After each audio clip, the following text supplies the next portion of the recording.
man utanon ato baw-baw utanon. Yan naliwatan ako ng mangkon. Pinanmurot yung tulya. Dito yung pinamurot. Okay. Magluluto ko ng hiya. Manguli na unta kami. Dito pa yung mauli kay mamurot pa. Burigan ko laan ay pamurot. Magluluto ko ng hiya. Nakipan ako panganin isda. Dili nga gudti ay. Kasi nga pamurot na la. Ayaw na ito na isda kay wala ta surublan. Alam mo dito tulya. Gudti-gudti paliwat. Mga bago lagi pinahira nga tubo. Kay kung may danangis da didi gin tutubli. Ginlalas ang mga isda. Pati hira nagkakamatay. O damo mga patay dito.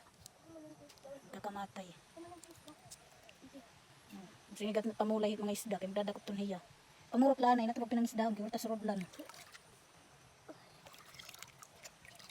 Ito iba ko rin nasulod ng patay na mamurot lanay kami. Pagkawin ko nga sa bahay, ito hinugasan ko na agad. Binabad sa tubig. Pagkatapos kinabukasan, pinakuluan ko at tinanggal sa shell. Ganyan ang itsura niya. Bago ko lutuin, nilagay ko muna sa crispy fry. Ganyang prito. Masarap yung pranito, pero parang mas masarap prituhin yung panay tilaok dito sa tabi namin na manok. Pero hindi yan sa amin. Nakikirinig lang kami sa tilaok ng manok. Sa kapitbahay yan.